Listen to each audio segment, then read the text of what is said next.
Welcome back to the Snap Count on the Big Play Sports Network, presented by FanDuel. I'm your host, Trai, and this is your quarterback in mind, Mr. Charlie Batch. Sir, you're fresh from a visit to the Bay Area. Saw the Seattle Super Bowl winning Seahawks bring it on home. How was the Bay Area for you, sir? It was good. I had to laugh there. You were bringing it home for people in Seattle. They may not necessarily know the Supersonics if you are just following the actual NBA, which that team actually went to Oklahoma City. So that's a little history buff right there. But ultimately, man, it was good, man. It was busy being on the media row. There were so many people from stations to media podcasts. Then here you have your celebrities that are a part of it as well, man. So it was really cool just to see everybody that was there. It was almost like a big family reunion. Yeah, but every time we go, it's always fun to catch up with folks that you otherwise wouldn't see throughout the season, guys that are retired that you just don't see in life anymore. Now, you saw a couple of our teammates. B-Mac was there. You saw some Hall of Famers. Look at Donovan McNabb right there. Good old Rod Woodson. Rod Woodson. We had Mike Merriweather. That's one of my main guy, Warren Moon, right there. So it just says you kind of going through it all, like you mentioned. I don't know what the heck this lady had there. I don't know. And literally tried to eat people's food and everything. I was like, I don't have no idea. And of course, the beautiful Latasha, my wife there with Roger Goodell right there, as we had a chance to chop it up with him quite a few times, and looking forward to him coming to Pittsburgh for the draft in April, as we talked about doing some things here at our Best of the Batch Foundation location for the draft. And of course, he's going to come over for a tour. So we're eager to show that off. So Roger's a good dude, man. He really is. You know what I really want to know? The thing that I love the most, loves meeting all my people or reconnecting with all my folks. I want to know about the free swag that you got. How much free swag did you bring back from the Super Bowl? NFLPA, the Trust, they all do a great job of giving us stuff to bring on back. All the advertisers and sponsors are eager to put stuff in our hands. I know you brought some nice trinkets and some toys back. Oh yeah, I mean the gear, the apparel is all part of it. It doesn't matter if you're talking about, the women's fashion show, but that is an awesome venue as they're putting off our player off the field player wives association. They just celebrated 25 years, so of course their swag bags are out of this world. But again, that's the ladies putting their touches on what they would want their men to have. So that was part of it. But I think the biggest one for me was Nike and stopping past their suite, and they just released on Friday a pair of it's a pair of shoes, but it's more sandalish, and they're recovery slides, and they actually massage your feet as you're walking. Hold on, you got a pair of those? Oh, absolutely, I did. So I'm sitting back, and I'm like, "Hey, What what do they size you look wear, like?" CB? What size you I wear wear? 13. I Oh wear man. 13. Dang. And I was probably I went on the second day, and the challenge, I probably got maybe one of the last few that they had in that size, only because 13 is a popular size for a lot of NFL Right. players, just before you get to your linemen and anybody who's over 6'3" and above. Those guys go in the 14s, and there's not a lot available. But for me, I walked around when they were actually presenting those. I said, "Oh, I'm walking out with these." They were fantastic. So I look forward to that, especially the amount of time that I spend walking, to have actually a shoe that is massaging the bottom of your foot, man. It is special. That was probably one of the highlights of my trip. As we get up there in age, man, I don't even care about how fly the shoe looks. You just got to be comfortable.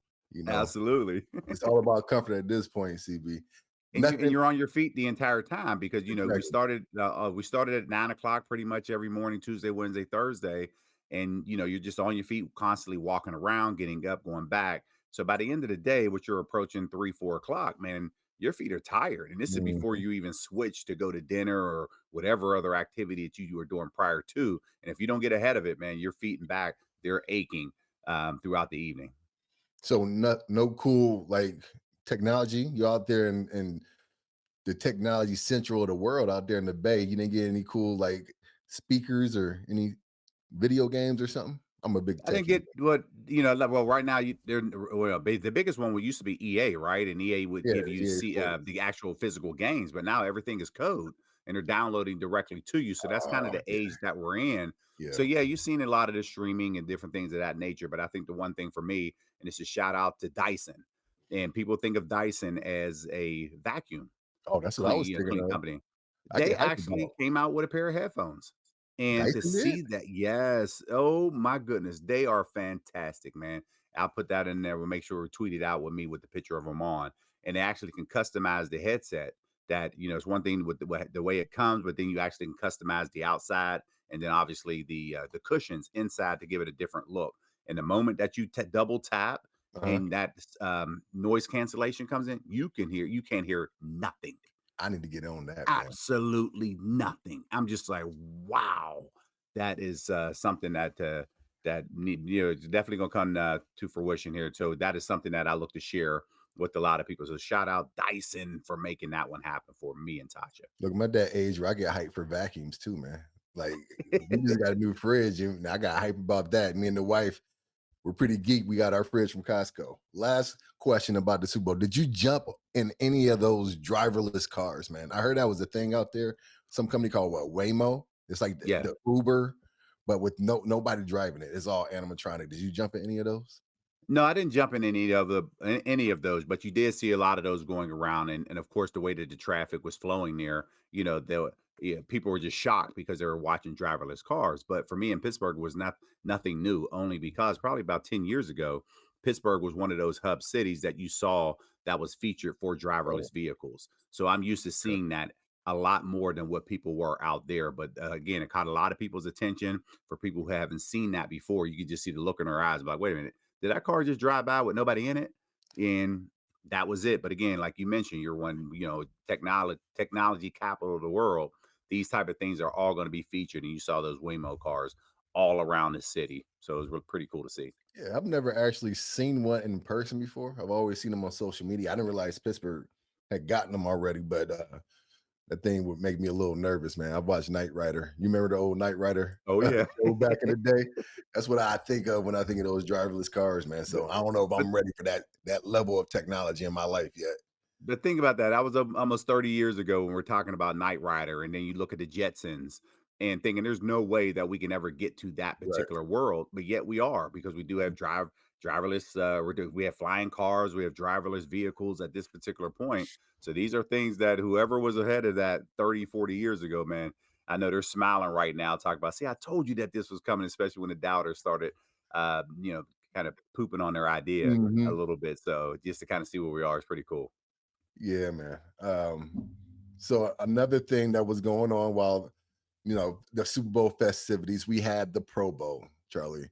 Now the Pro Bowl, and we joke about it. We joked about it last week that the Browns had two Pro Bowl quarterbacks now, which they do. There's no doubt about it. They had two Pro Bowl quarterbacks on the roster. But when you're talking about the actual game, the ratings just came out. They just hit ratings low. Only 1.9 million tuned in to watch it. And I remember back when we were coming up playing how prestigious the Pro Bowl was. Do you still think it's a game that's needed? Is there any fixing it at this point? The flag football game seems to be the trending way right now because everybody's trying to avoid injuries. I get it.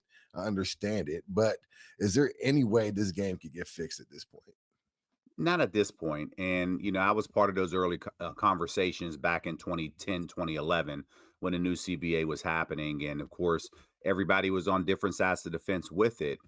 And you can see it. And to your point, that was a badge of honor to a lot of people. But at that point, you can see it switching, only because the players who potentially may be up for a contract year, would you now want to risk 60 plays of you playing in the game to get injured and now never get that payday prior to free agency? And that's Mhm. kind of where the conversations took place, because again, it's supposed to be a fun game. I know the players, they were talking amongst themselves to not go as hard, and you started to kind of see kind of that thud like you would do in practice, where you initial thud, then everybody would stop, the whistle would blow. Of course, Mhm. the fans, they don't want to see it because they're tuning in to watch football.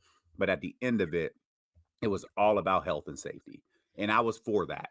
And I voted for that. I was pushing it, and I wanted the change to be made because, again, you should not have to play an all-star game, which is meaningless. Yeah, you can make some money, which is fine, but it's meaningless if for whatever reason you get hurt and now it impacts what your next year looks like for you. So that's why the changes were starting to be made. It went to flag football, and now we're seeing viewership decline. again, it's probably going to be one of those things to where they're going to be internal conversations to say, hey, where are we going to take this game? But it's hard to have those conversations right now because you don't have a permanent executive director that is now running the NFLPA. And Mhm. because you don't have that at this particular point, those conversations will be tabled until someone is hired. Who knows? It could potentially be in 30 days when rep meetings happen in March, or if the players delay the process as it relates to selecting, this process can actually play out until June, right before the season. So again, this is something that conversations are going to have to be had sooner rather than later because when you have that schedule release in May, at least you want to know exactly what that looks like as you forecast and what the future of the 2026 season looks like. Yeah, definitely a discussion to be had. Don't know what the future lies for that game, but definitely something that I think the NFL has to take a hard look at. It was an eyesore, no way around it. But I was one of those guys that love just seeing the old quarterback competitions on like accuracy. I know they're trying to bring that back a little bit. Remember the old I remember Rod Woodson telling us stories about the 40-yard dash and him and Daryl Green and who was it? Was it Ricky Waters who competed in it? And then the bench press competition that Larry Allen won so many years in a row because he could bench press the world. So maybe something like that could take its place. You can have that, and players definitely would, but again, I think ultimately it comes down to what is the final product, and of course, the featured event is always going to be the game by itself, and I think that's where the challenge happens with it. But I think also on the business side as well, which ultimately change, and this is was part of the conversation, is because the players who may get hurt and then ultimately now have to play on a 1 year deal the following year, teams were putting in their split contracts. If you get hurt or you're not available the first week of the season, then I actually only have to pay you half of your salary. So again, there are challenges that happen behind the scenes. But also, remember, I don't know if you remember or not, but I'll take you back on history. Back in 1998, there used to be the Pro Bowl, and then the rookies and would all actually play in a beach flag football game. And this was right on the sand in the beach. It was packed out there, made for TV event, Right. and ultimately we were playing in a game and I ended up throwing a pass. Robert Edwards was a running back for the New England Patriots at the time, first round pick out of University of Mhm. Georgia. And I threw the pass Charles Woodson on the other side, who was playing in Oakland. So this was NFC AFC at this particular point because I was playing for the Detroit Lions at the time. Ultimately went up the batter pass down, and just momentum rolled him into Robert Edwards' Mhm. leg, and he actually now tore his knee up, and he had a great rookie season, but yet wasn't available moving forward. And that's where owners started to say, wait a minute, you're now taking our star players and is impacting next year because taking a guy in the first round, you expected him to be available. And Robert just wasn't the same after that. And Mhm. even though that was almost 30 years ago, it's still with the fact that those conversations continued to happen. They eliminated the events prior to, and then ultimately it carried into the game, which players didn't want to go out and ultimately put themselves um, out there for injury as a risk of injury. And this is why the conversations happen, because of the business side of it. Yeah. And just the nature of the sport in itself lends itself to these type of discussions when you talk about an extra all-star game. And we're not the only sport that has to deal with it. Basketball is dealing with it too. Baseball has a viewership issue when it comes to their all-star games. So the NFL is not alone in this problem, but it is something that I think people have to tend to. But it looks like something Mike McCarthy has come to a decision on a final product for his coaching staff. And we'll get into that and more with these Steel City headlines. Steel City headlines are brought to you by Smart Choice Bass. It's the perfect time to remodel your bathroom. Right now, Smart Choice Bass is giving you $1,250 off your bathroom projects, plus a free luxury upgrade to add comfort and style. And just for Big Play listeners, you'll save an additional 10% on your project. So don't wait. Visit them at smartchoicebass.com or give them a call at 844-GET-SMART to schedule your free consultation today. Smart Choice Bass, where luxury meets affordability. Well, CB, it looks like Coach McCarthy has rounded out his coaching staff. We brought in Brian Angelichio from the Minnesota Vikings. He was a pass game coordinator and a longtime tight ends coach. Worked with McCarthy in Green Bay in the mid 2000s and it has a Pittsburgh connection. I think he coached at Pitt too. And that's the same for Danny Crossman as well, the new special teams coordinator, played at the University of Pitt. So starting to get a little theme here as well. Joe Witt Jr., who was just in Washington as a defensive coordinator, he'll head up the secondary. And D'Amato Pico, a guy I played against, he played for the Cincinnati Bengals for a long time. He had wild hair too. He was an active guy. So he's a assistant with the D-line coach, or is the D-line coach, and then Pat Riley for the defensive quality control position. It looks like this is one of the bigger coaching staffs that we've had. I don't know if Coach Tomlin had two outside linebacker coaches specifically for that position, but when you look at that list, and you see how many coaches, what are your initial responses? Because when I'm thinking of, for me, when I see how many people he is tasked to help coach and lead this team, I'm thinking he's concentrating on development of young players. And I think just by the sheer number of people that he's bringing in, that's really what his focus is going to be. I'm with you on it, and it looks like they're trying to go back to the Steeler way, which is building through the draft and developing guys, something that was lost because over the last 10 years, first round picks have struggled. And they're Hmm. not on this Yeah. roster, which right now they're supposed to be the core of this football team. So I like it from that perspective. But when you just talked about the coaching staff, yes, this is the largest coaching staff that we've seen in a very long time. So it's good to see that. But when you just look at the name and the list of people that are on there, relationships matter. That's exactly what this means, because no matter how you may have touched and communicated with somebody throughout the course of your time, when you have a hire like this, anybody who has worked with Mike McCarthy, he dipped back into that pool and he made sure that he was going out there to work for people he is comfortable with. So I'm saying all of that to say, for people who are aspiring to be coaches, if you are coaches, it is critical for you for it to build relationships, because you never know how these things are going to materialize. And ultimately, when you just look at the way that the coaching staffs are all there, it's all family friends that they're hiring.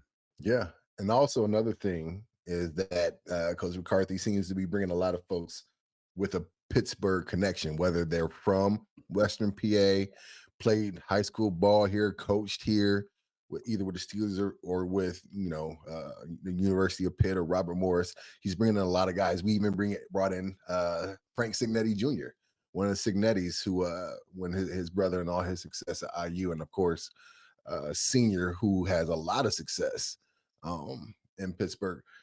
Do you think, and how important do you think that is for a coaching staff for the Steelers, um, for the coaching staff to have a familiarity with the city of Pittsburgh, with the fans of Pittsburgh, with the media of Pittsburgh? Is it unique for a city like Pittsburgh, who we claim to be the city of champions, versus, say, Indianapolis or Atlanta, who doesn't have that history? Well, you're starting with the core of it, right? Mike McCarthy, he was born and raised here in Pittsburgh. So Hmm. of course it's always easier to, go out there and want to bring back Pittsburgh ties, but they also have to be successful in their job. And that's what a lot of these coaches have done. Now they're just circling it all back. So when you now present it, you want guys that are going to be here, that want to be here Hmm. essentially in Pittsburgh versus maybe a sunny Florida or something like that. These guys want to come here and work, get the job done. And I like the way that he actually put this coaching staff together. A lot of these guys have Pittsburgh ties, not just being here, but also playing for the Steelers organization as well. So that's something to get excited about. It's been reported as well, with the staff finally getting put together, that the odds of A Rod coming back and playing for Coach McCarthy have risen.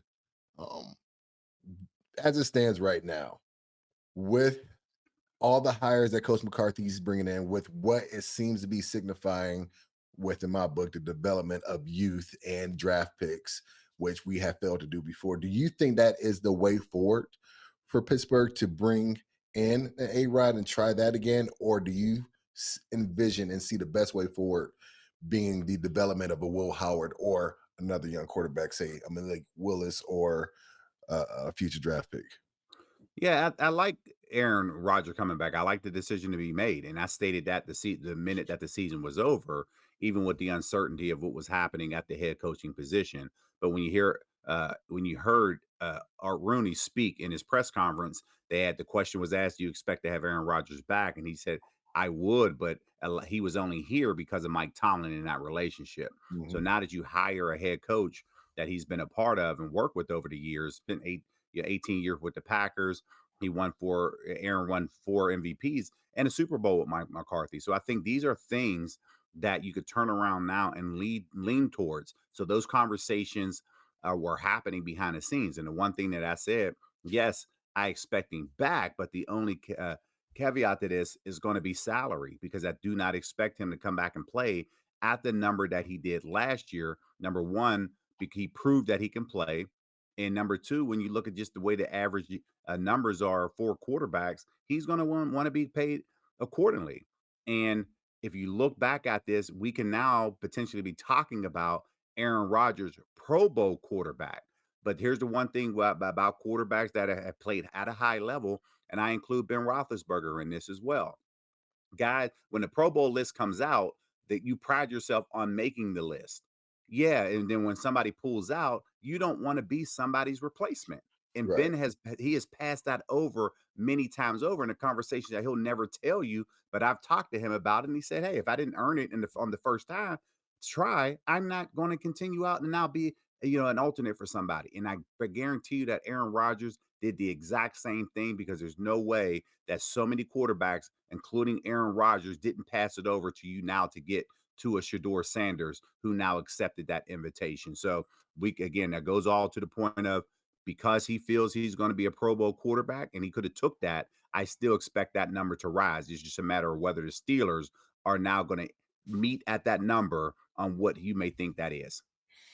Do you think they have the patience to wait like they did last year for A-Rod, or do they have to put a plan in place relatively early? In my head, I'm thinking you got Will Howard in the building, you got Mason Rudolph, and you got to start scouting these quarterbacks for this next draft, and the draft next year. You got to look at your collection of picks and see what your plan is for, because you don't know what's in A-Rod's head. You can't really make a plan for the future with A-Rod in it because you don't even know what he's thinking. And so I'm hoping and I'm thinking that with all this coaching, all these coaching hires, with what it seems to be signifying the development of young players, that we do go forward with Will Howard, or we look at kicking the tires on Malik Willis and see, with them being in Green Bay, with some of the coaching staff having a history with him, James Campen and company, that maybe you might bring in somebody like him to come and compete for the job. Yeah, I mean, I could see that potentially happening, but again, it starts with A-Rod, and when as we speak here today, you're 14 days away from the combine. You are Mhm. 28 days away from free agency. So whenever you heard General Manager Khan come out a couple weeks ago and he said, "Hey, we put essentially a 30-day um, asking a 30-day deadline Mhm. for these conversations to happen," it was only because of the numbers that I just mentioned: 14 days, combine 28 days from the start of free agency. But so it helps you prepare on what you're looking for when you are now entering into the combine. So if you have a good indication that Aaron is going to come back, now you can shift your focus elsewhere on draft capital. And then obviously it changes the way that you're strategically going to move forward with free agency. So a long way of saying, I don't see that they wait as long as they did last year with Aaron Rodgers and that decision. I think now that Mike McCarthy is here, the system he is very familiar with. So this is not going to be an offseason that is going to take a lot of time and develop and learning. He already understands it. He essentially is 2 steps in front of everybody else because he knows this system inside and out. The downside to that is now we just don't know what that timeline looks like for Will Howard. Are they doing that for next year? Or we're going to see this guy a lot in the OTAs and, of course, training camp and preseason games, something that we have not seen him in action. So this is going to be a critical offseason for Will Howard, not Aaron Rodgers. But all that to say, I fully expect Aaron Rodgers to be back next year if they can get to that number exceeding what he did last year. Yeah. It's an interesting conversation in general, and something unique I want to do. We got the trench report coming up next. Is look at the pattern of retread quarterbacks, especially this past year, going into the 25 season. There's a lot of quarterback that switched and played for new teams. And how often does that actually work out? Well, we got some grades for you in this next segment. We're going to see how it worked out for everybody who switched and played for a new team in 2025. Trench Report coming up next. The Big Play Sports Network is brought to you by Garage Beer. No bitterness, no frills, no IPA, just beer-flavored beer. Find local retailers who sell garage beer near you by visiting drinkgaragebeer.com. See, we in your realm now, CB. See, Trench Report usually we talk about the guys in the trenches who get down in the dirty. Today, we're going to talk about the quarterbacks, all right, and specifically the guys that switched and played for new teams in the 2025 season. As we look back on this NFL season, the Super Bowl winning quarterback was Sam Darnold, and Sam Darnold did not play for the Seattle Seahawks in 2024. This is his first year with the Seattle Seahawks, and he brought home the NFL championship, and that usually does not happen. But a lot of teams try, and as we go down this list, there were some situations where some quarterbacks who were retreads, it worked out better for some teams than it did for others. That's just the nature of the BCB. You know how this is. And so let's get started first with the guy that we brought in. We have been doing it the last few years, CB, bringing in a retread, so to speak, and we brought in Aaron Rodgers, and he led us to an AFC North championship. Now, granted, it was an up and down season, but by and large, I thought we were a better team in 2025 than we were in 2024. So if I had to put a grade on A-Rod, I will give him a B. I thought he did what he had to do for this team. I don't think he put us over the top per se, but he did not have a lot to work with. And I don't know if him and Arthur Smith's philosophy meshed well throughout the season. They seemed to bump head a couple of times. What do you think? Yeah, I think when you look back, you mentioned it right there. He did a lot with the minimal work that he had, the players that he had to work with, and I think he elevated this offense. He was the one that got him going, got him in the right play. Did not have a lot of major decisions that impacted negatively. And I thought with the way that he went about it on this season, yes, I know we were thinking about the last throw in the playoff game and those type of things, but prior to that, I think he did everything that he needed to do to get them to win the division, and I gave him an A-. I like where he was at because he did not have the receivers that he would like to have. So as Arthur Smith moves on, we're now bringing in Mike McCarthy. I think this is something that ultimately I think he can be better at, and this is why it's key to get the decision about him being potentially back, but also impacting what free agency looks like. And maybe this is the offseason that you're going to bring two receivers in here that's going to complement DK Metcalf on the other side. Yeah, definitely need that. No matter who plays quarterback for the Pittsburgh Steelers next year, he needs two capable wide receivers to throw it to. So, yeah, that is definitely the case. Coming up next, Russell Wilson. These next two quarterbacks, coincidentally, both were in Pittsburgh the year before, and both went to New York in not too great situation. I think Russ went to a situation I think that he knew he was a stopgap. They had drafted a guy in Jackson Dart. They had brought in Jameis Winston, so he knew it was going to be a competitive situation. He did start out the season as a starter, fell out of favor relatively quick, and the kid Jackson Dart came in and showed that he's capable of being a franchise quarterback to the chagrin of Russell Wilson. So I think he kind of saw the tea leaves of his career finally in New York, and I think this is the direction that it's going. But unfortunately, I got to give his grade a D because he did not last long enough to really make an impact with the Giants. Yeah, I think, looking at him, and of course, that was his last option as he was maybe hoping that the Steelers would entertain an offer. They decided that they weren't going to move in that direction. He was forced with his only option, essentially, which was going to be the Giants.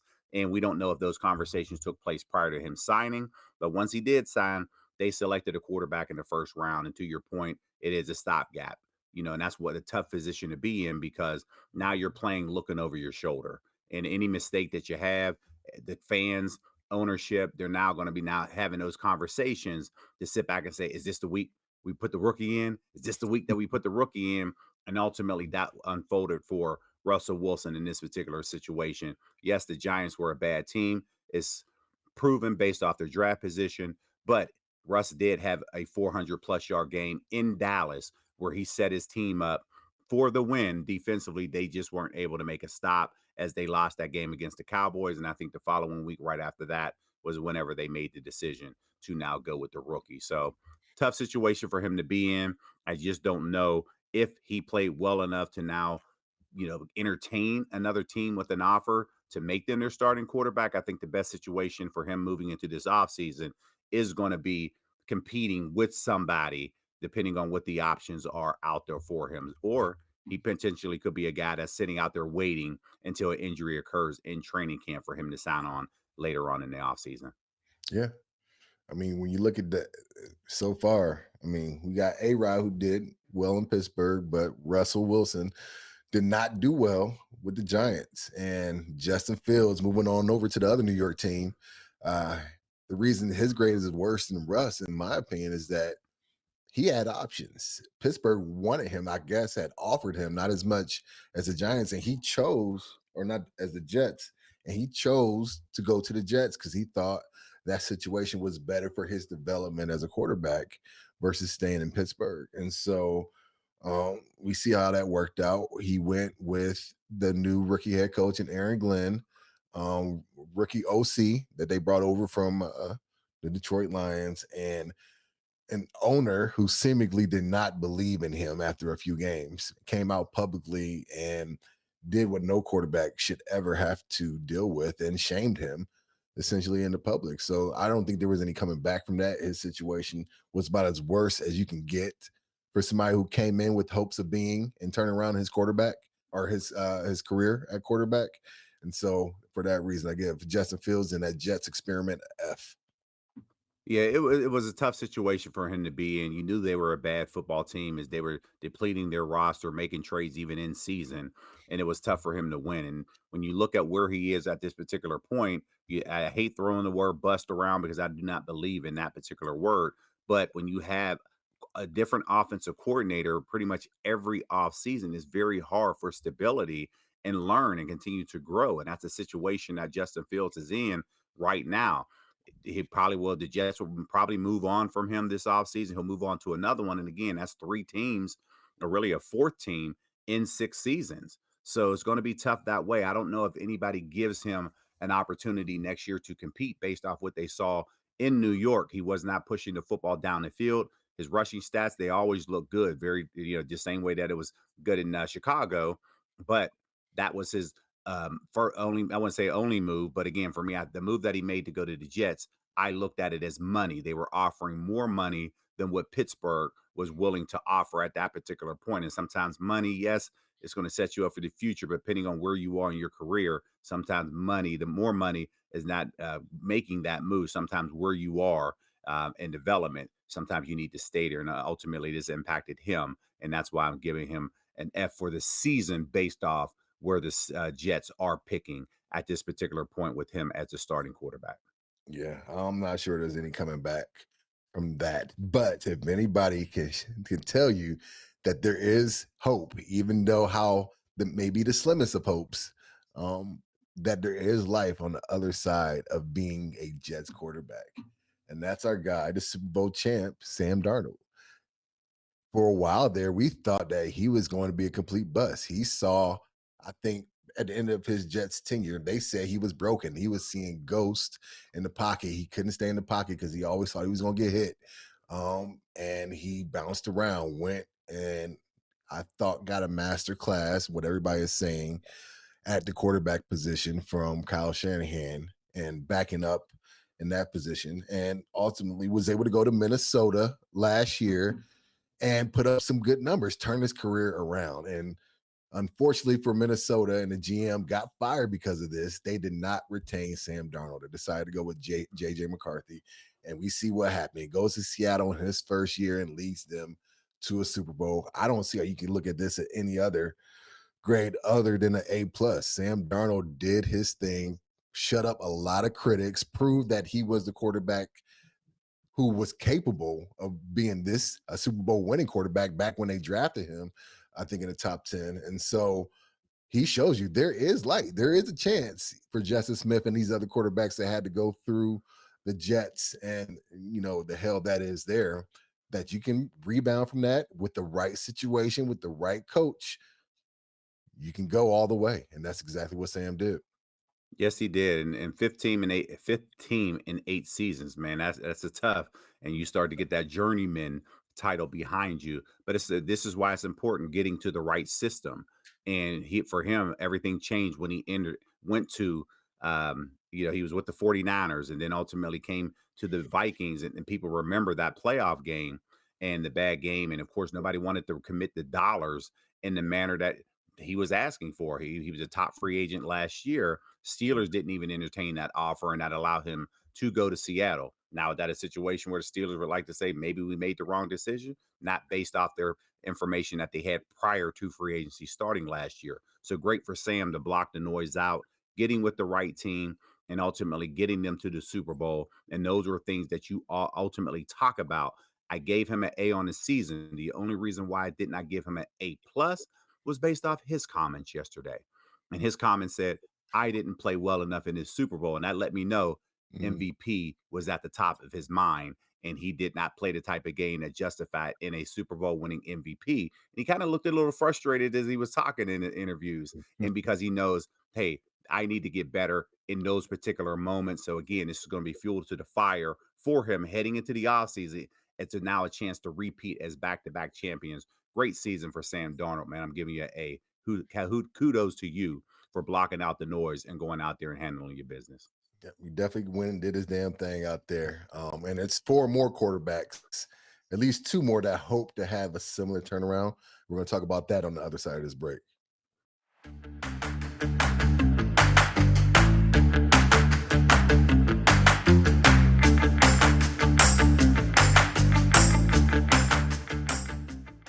Next on the list, hoping to have a Sam Darnold type of rejuvenated career, is Mac Jones, who took a similar route as Sam Darnold, went to the 49ers, got coached up by Shanahan, and had to play significant time this year as Brock Purdy was hurt for a while there. And Mac Jones came in and did a fantastic job. I thought he's going to be a hot commodity. I bet a lot of people are going to be calling John Lynch and Kyle Shanahan, hoping to trade for him. I doubt they let him go.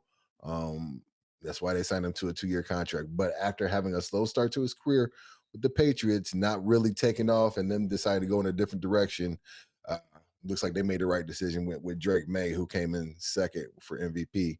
But Mac Jones, I thought, acquitted himself very well with the 49ers and proved that he is still a starting quarterback in this league. And so therefore I gave him a B+ for his tenure this year with the 49ers. Yeah, and this is what you want to do as a backup. You want to keep the train moving and go out there and be able to produce. And he was able to do that. When you're a first round pick, there's a little bit more leniency and people are being patient with you in your development process. So here he is landing with the 49ers. They already came out publicly and said, we expect Mac Jones to be back next year. And they're looking forward to that unless they get some type of blockbuster trade that will now force them to trade them in the manner because of the draft capital that they're going to receive. So 1 more year in that system does not hurt him to be able to go out there and do that. But again, when you sign a 2-year deal, you're looking at yourself at the point of signature. I'm agreeing to this. So I don't expect a lot of noise from Mac Jones publicly. But again, you never know what type of deal that they may get for the draft. But right now, man, this is really good to see. I gave him a B. Yeah. Moving on over to the Colts, Daniel Jones came in. Everybody pretty much declared him. Once the Giants decided to give up on him, he went over to Minnesota and backed up Sam Darnold, actually there last year towards the end of the year. And then ultimately got signed to lead the Colts. And honestly, coming into the season, people thought the Colts had the worst quarterback room in the NFL. It was kind of a laughing joke that they had either Anthony Richardson or Daniel Jones, who to this point in the league, either one of them had not had a lot of success and actually had played some pretty bad football. But Daniel Jones came in, won a job in camp, and led the Colts to the hottest start in the league. And they were looking like one of the better teams in the AFC before falling to an injury. I think towards the end of his midway point during the season this year, Daniel Jones, I thought teams kind of got hip to what him and Steichen were running, and you start to see some of those turnovers that really put him in bad favor with New York, and the fans there started to creep in with the Colts. But by and large, I thought he played winning football, and I think the Colts are going to sign him to a long-term deal because I think they found their quarterback, and so I gave him a B minus. Yeah, everything that you mentioned there, I gave him a B, and it could have been a lot higher to this, depending on how the season ended. He got him off to a hot streak. They were 7-1 when they entered into Pittsburgh, and then of course ran against the Steelers on Alumni Weekend in November, and they Yep. were able to hand him a second loss of the season. But as he started to get injured, I think he was battling on one injury, which was an ankle, which limited his mobility, and then Mhm. ultimately we saw him leave the season with that major injury as he is now rehabbing. So going to be an important offseason for him. Hopefully he's able to get back. Not sure exactly the timeline if he's going to be a week one starter, but he has to be patient with that Achilles injury. And we know you can come back from that injury. It's not it's not career ending like it once was. We saw Kirk Cousins go through a very similar injury and was able to respond back. I expected the Colts to go out there, sign him to a long-term deal because they do have their young quarterback, even though he hasn't played as much, or at least to the levels of what they wanted to in the Giants, but he's still relatively young in quarterback terms, especially when you're out there watching a 41-year-old Joe Flacco and Aaron Rodgers out there still playing. So this guy has a lot of upside to him, and I expect the Colts to sign him to a long-term deal. All right. Geno Smith, another quarterback that persevered and overcame playing quarterback for the Jets to having some success in Seattle. Sounds familiar, right? Sounds just like Sam Darnold, very familiar uh, trajectory. But Geno has had such a roller coaster career. Started out dip, got really up at the peak of his career in Seattle. They decided to move forward after a couple of years. He was an MVP candidate at 1.2 years ago, and now I think he's hit another dip here with the Raiders after Seattle decided to trade him away. Raiders then agreed to pay him to be their quarterback for the foreseeable future. And unfortunately for him, his future now looks murky because he did not end the season well. Therefore, I gave him a C minus. Yeah, I gave him a C. I mean, going to a bad team, their first round pick was a running back, but what is the rest of the offensive line going to look like as you're trying to piece everything else around him? Very tough. Mhm. It makes Seattle obviously look like geniuses by trading him away and going with Sam Darnold to piece him in at that QB position. But just the way that the Raiders were unfolding, man, that was a tough team to watch because it didn't seem like all of those guys were engaged. He did the best that he possibly could. I gave him a C, but they probably will be moving on from him. So he'll be entering to that QB carousel of free agents, and probably have to wait and see. Is he probably the second tier choice, not the first tier, as it relates to that wave of quarterbacks who will be signed? And a lot depends on what the Dolphins and Arizona does with their starting QBs as well. Will determine what he looks like. But I expect him to be in that wait and hold pattern and see how this whole carousel plays out. And last but not least, Mr. Joe Flacco. Now, I gave him a C minus, but really, I could have gave him a B or A because this dude is just winning at life at this point. He gets to go to any team he wants to, gets picked up, and he just gets to sling that thing 40 yards downfield. He's like playing background football whenever he gets to go. Did it with the Colts, did it with the Browns. Now he did it with the Bengals. Got to throw to Jamar Chase and T. Higgins, receivers that the caliber of receivers he's never had before. So you know he's having fun. But I mean, I gave him a C minus strictly because of the results. Got benched twice, once in Cleveland, which I think in hindsight, Cleveland should have kept him and just rolled it out this season and let the young quarterbacks develop. But traded to the Bengals and got benched again when Joe Burrow got healthy. So C minus just from the results, but I know he's winning at life right now because he's just really just squeezing all the juice that the NFL has.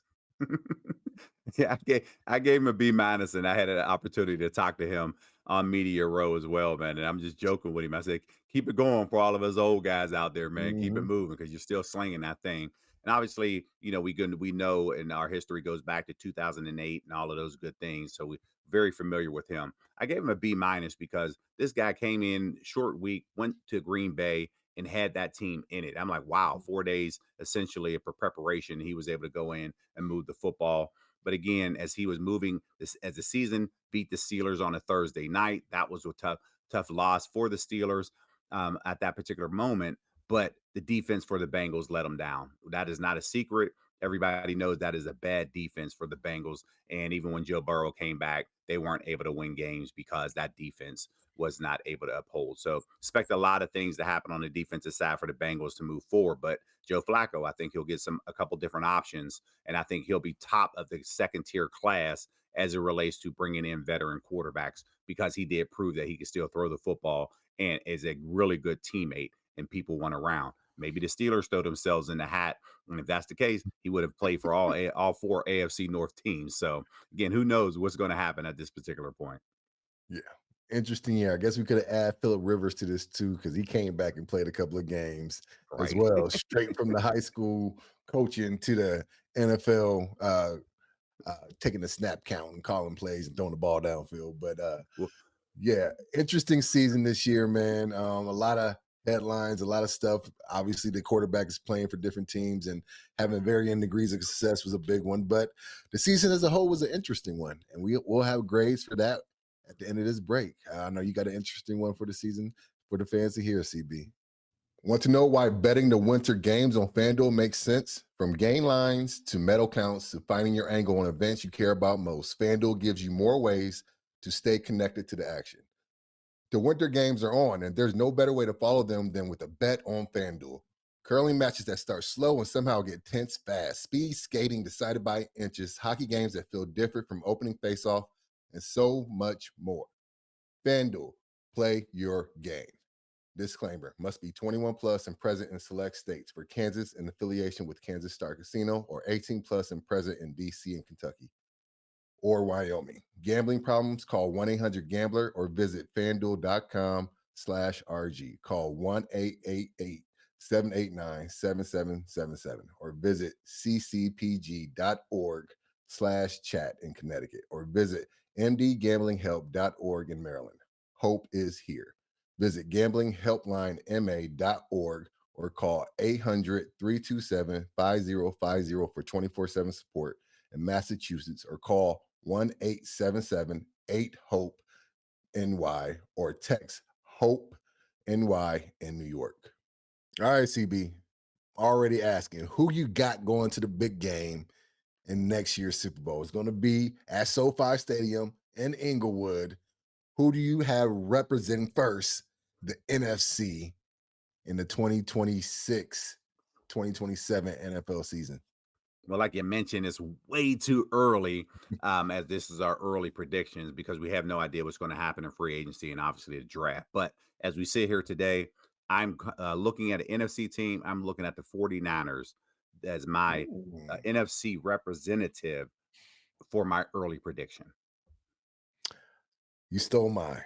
Actually, I was going to that was a good one. That's what happens. You allow me to go first. Now you have to Yeah, I'll let follow you up go first. and act I'm like going, you're I'm saying going more first than for I the did. AFC then, dang it. But so for the NFC, I am going to pick the Rams. I think Stafford, for his last call, is going to make that last ditch effort run. And NFC West looks like between the two of us, we got some faith that they're going to be represented in the Super Bowl at some point. And so AFC, who do you got? Nope, actually, I'm picking, and I'm not picking the Steelers, unfortunately. I think we are 2 or 3 years away from actually contending. But if I'm being honest, I think Baltimore probably ends up representing the AFC. I think Patrick Mahomes has a comeback season, but I think Baltimore is ready made with the right coach to make that type of run. So I'm picking Baltimore. I'm going with a sleeper, and I think ultimately, a lot of people are not going to pick this team, obviously, because of all the moves that were made this offseason. But a lot of this hinders on Aaron Rodgers coming back. And if he does, based off the moves, I really feel like this team is in position to represent the AFC. And I'm not saying this as a homer. I'm Okay. just looking at the young talent that is on that offensive side of the ball. Of course, some moves need to be made on the defensive side of the ball. Bringing in that system that Mike McCarthy is looking to bring in here, I get excited about Aaron running this system because that means we're going to be able to score a lot of points. And that's why I'm using this pick as a sleeper in my early Super Bowl pick. You picking the Steelers? I'm picking the Steelers. I'm going Yeah, AFC Steeler representative versus the 49ers in the Super Bowl. Currying some favor with our Steeler Nation fans. I love it. I love it. And so, who do you have winning it all? I'm picking the Rams to win it all next year. Who do you have winning it all between the Steelers and your 49ers? I think as is now, then that would be As is now. 49ers winning at this particular point. But again, it's way too early. I'm glad this is not our final picks at all. But again, as I'm sure people will run with Way it, too early. say Charlie picked them in the Super Bowl, but yet didn't pick them to win it. This is early projection, so please don't hold me to that standard at this particular point. Even though we're less than, we're about 11 months away from it. 11 months away, but we're going to be with you every single week here at the Snap Count throughout this off season. We're going to have all the shows. Make sure you follow us on YouTube at Big Play Pittsburgh, as well as Instagram, and follow us at the Snap Count Show on XCB. It has been a great season, but we got plenty more to go. It's going to be one heck of an off season as well. Looking forward to seeing you every week.